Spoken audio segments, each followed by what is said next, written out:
Always remember, your focus determines your reality. Stay close to me, and you'll be safe.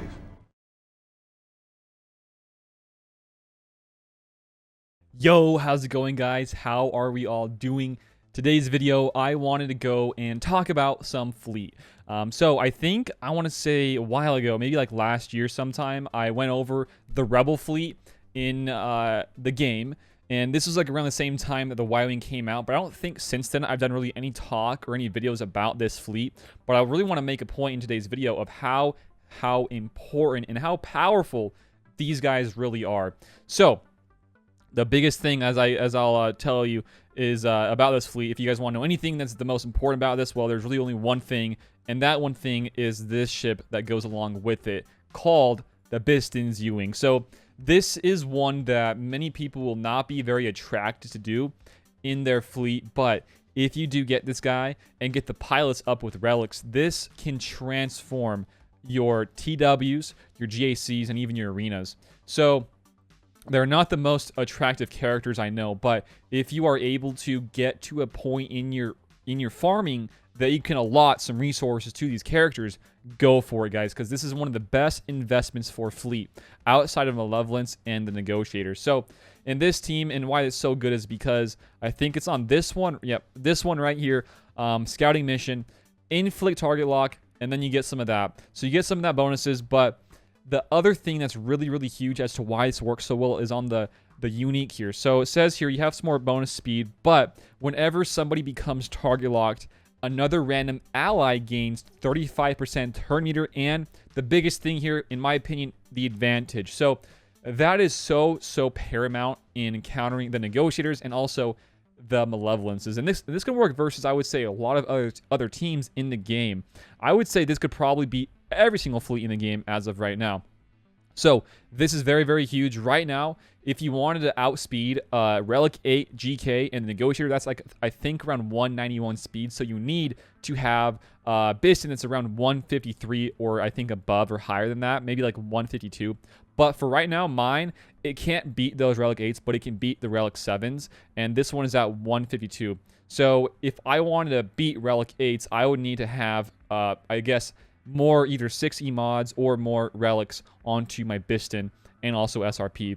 But as of right now, this is 182 or 152 rather, and that comes out to be, I want to say, around 190, I think, after the bonuses, which goes before the Relic 7s, but not before Relic 8s. So this is like the biggest ship in this counter and this whole team. You got to have it. So if you guys were to invest into this, go for it. I know not many people want to because they have a lot of other stuff that they need to focus on before worrying about that, right? But I just wanted to share with you guys that's the biggest ship in here. So I want to show you two battles here, and ones that I would probably say that are very, very safe and very consistent, I would say, in fleet battles in the game. So right here, this is from a guildmate of mine called, his name is Deranged.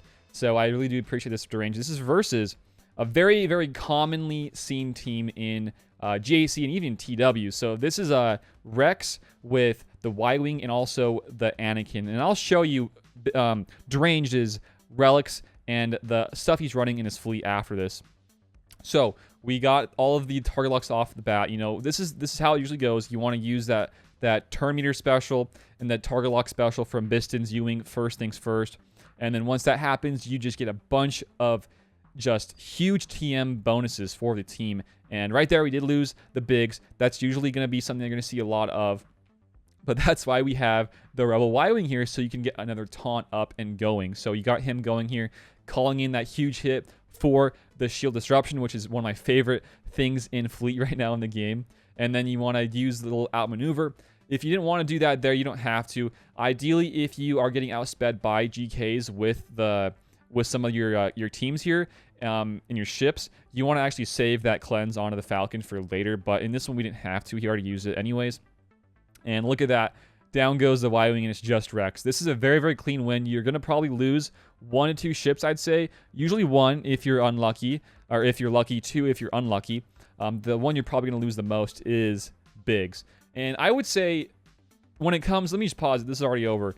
When it comes to RNG in these fights, there is some, but with the higher relic you have, your Bistan and your Akbar and all these other fleet and ships rather, the less and less RNG is there. But like for me, for example, if I want to go and kill like a Relic 7 GK Negotiator fleet, I have a Gear 12 Akbar and a Bistan that barely goes before both Anakin and Negotiator. In that one, there's a bit more RNG with the assist happening because I don't get enough turns in before they go because they're actually pretty fast. Mine aren't as fast. So there's a bit more RNG if you don't have higher relics like a Deranged has here. But once you do have those relics added on, it makes it so much easier. And I would say for like all around uses in the game, this will give you some of the highest banner wins in anything, in any mode. And it's actually pretty, you know, user-friendly. It's very easy to control in a lot of these battles. So that was the first one. Let me go hop back over in game and share with you Deranged's mods and his teams and fleets. So here we are. This is Deranged's account, his account, and we're gonna go look at his fleet. He's around 7.4 million GP, and he just recently got his rebels up to run for some of these counters. So let's go check it out. Rebels. He has. I would say the first and most important thing is his Bistan, and these guys are Relic 7. I know that's a lot. You wouldn't want to go for that if you're a normal player, but it's a very, very huge investment. You know, I would say if you do get Relic 7 on both these guys, there isn't anything that you cannot beat in the game. Just plain simple. So he does have full, you know, 60 mods. You don't have to. This is kind of more of like a god tier loadout and setup for this team. Mine, however, is like barely good enough to do it, and if you want to go for it, do it. But like I just said about the RNG, there is a bit more if you don't have him as high relic. So, you know, a good way to go about it is do get him a bit higher than a Relic 8 GK, and then try to push for them a bit higher. Like if you want to go for like Relic 3s on both of them, then go for it. If you want to keep going for the fleet, go for like Relic 5 plus. You know, that's very, very safe, very, very good RNG there. You don't have to worry about it as much at all. No RNG at all. So that's his Bistan's Ewing. The next one here is his Akbar. Akbar does get some nice speed bonuses here and allows for you to get some extra turns in, actually. I wouldn't say that you absolutely need to have, you know, a high relic one at all. For his, he only has Relic 4, and that's totally fine. And, you know, for others, you don't even really need to have a Relic Akbar whatsoever. You should be running a Gear 12, and that's just fine. But the ones that are the most important with relics are definitely, in this whole fleet, definitely the Bistan's Ewing, the Hans Falcon, and then I would say Biggs. Those are the main three, because you don't really use any other ships in this team. Yeah, you might on occasion need to use and pull in the Cassian's Ewing, but for the most part, you don't have to have that whole fleet and teams built up with relics. You can have them very low relics, or not even relics at all. But definitely want to have Bistan with high relics, or just good relics, and then you want to have Biggs. He has a Relic 3 Biggs from that Luke event, right? And then you have, of course, Relic 7 Han Chewie, which is very, very normal, I'd say now. A lot of people have this anyway. So that is Deranged's team here. He beats every single Negotiator, every single Malevolence without really any issues at all. That's very, very important to have relics onto those two guys for the Scarif Rebel Pathfinder and also on Bistan. So there you guys go there. And then the last one I want to show you for today is the Malevolence. So I could have showed and shared with you guys all of the other ones, you know, from going, I guess, to a mirror match, to a Radis, to a Finalizer, and it works. It works versus all of them, but the ones that are the biggest ones to kill are these, I would say, top dogs, you know, the Malevolence and the Negotiator. And in this one, this is versus a Malevolence, and this is a very, very standardized team you will see in your arenas and even in TW, I'd say, as well. So I think this starting was with the Vulture, or no, it was with Sunfac, Hyena, and I do guess it was Vulture here. And it's very standard. I actually use this same team myself in my climbs and in JCs. So it's very, very common to see these guys. And I think this footage is brought to you by, I would say, another guildmate called Obi-Wan. I kind of didn't even think he was in my guild until just recently. I'm like, oh, wait, I know this guy. That's Obi-Wan. But yeah, this is versus his, well, rather him using the Rebels versus Malevolence, right? So there you go. You know, you cannot really... So, like, right there, I probably wouldn't have done that because it's going to get dodged and just do, like, a basic anyways. But it's still fine. Kill the Hyena. In this one versus this Malevolence, you have the advantage. And like I said earlier, with the Bistan, it's very, very key to have him inflict those target locks and really anybody, so that way you get advantage. And advantage gives you guaranteed crits. And versus this team in the Malevolence, if you guys knew anything about them, they have a lot of critical avoidance, which stops a lot of the crits. So if you have advantage, well, guess what? It is guaranteed crits for your team and your Rebels. which fuels their turn meter for more target locks and gives them more advantage for later on, and which is huge. I mean, this is very, very huge for this whole team. And I think in this one, we might not lose anybody at all. There is, of course, the annoying Falcon, the Hans Falcon as a reinforcement that people see a lot in arenas right now. Not as much in GACs, but a lot of times in arenas. So in this one, now we bring in the cast, dispel that stupid buff, the outmaneuver, and then he's dead. So that is that one, guys. And I would say that is probably about it for what I want to show with you guys today.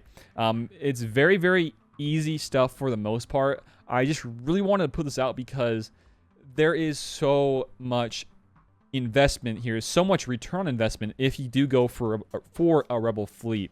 It's just such a huge thing to have in your inventory and in your roster.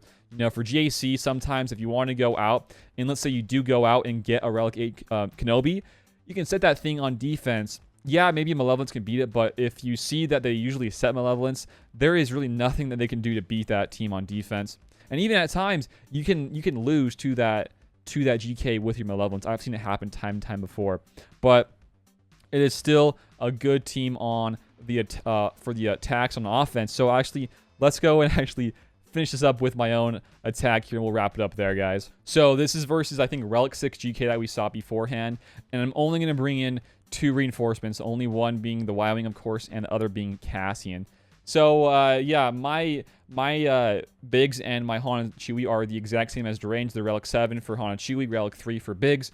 We just saw beforehand that my Bistan is, I think, 152, so he does go before these guys.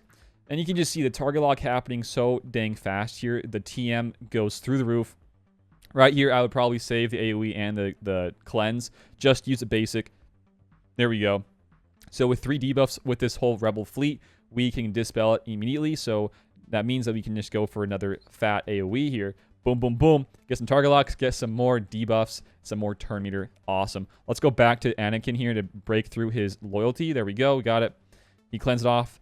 Kind of sucks. Let's go for him again, though. There we go. Got it again. And you know what? This can get this. Yep. It inflicts nasty down. Okay, nice. We want that. We want that for sure. So it's very simple. This is nothing too crazy. This is like with the bare minimum for a Bistan that I'm using right now to show with you guys. It's nothing too crazy at all, and I like that a lot about this fleet. So in this instance, I would actually not bring in the Y-Wing. Instead, I'm going to bring in the no. Actually, I'm going to bring in the Y-Wing because this is a Sarge. He still taunts with protection. I was going to bring in the Cassian to dispel, but he's going to still taunt anyways. So let's inflict this. Anakin gets his bonus turn. That's okay. And then, guess what? We can just go straight for Anakin. Down goes Anakin. So that's the strat I wanted to go for anyways. And then now we can go back to the Sarge, do some basics. Do some nice basics. He taunts. That's okay. Get another basic here, and down goes Houndstooth. And down goes Sarge. Wow. Guys, it's so easy here. It's very, very simple. Nothing too crazy here, guys. If you want to build it up, go for it. I know that Bistan and SRP are not a part of any of the requirements for any of those Master Lukes and whatnot, but I gotta tell you guys, it is so nice to have these guys available to you in your fleet. Arenas, GACs, like I said, TWs even. Very, very key in all those game modes. So there we go. That would have been close to max banners in this fight. But yeah, that's probably it, guys. Thanks for watching. If you guys have any videos you guys would like me to do about this game, let me know down below in the comments. I am always open to your suggestions, guys. I love covering this game. It's a lot of fun. And if you guys have any thoughts and comments about this video in particular, let me know down below in the comments section below. Or better yet, join up in Discord. The link for that is down below in the description, guys. Thanks for watching today's video. Until next time, I will see you all later, guys. Peace out and have a good one.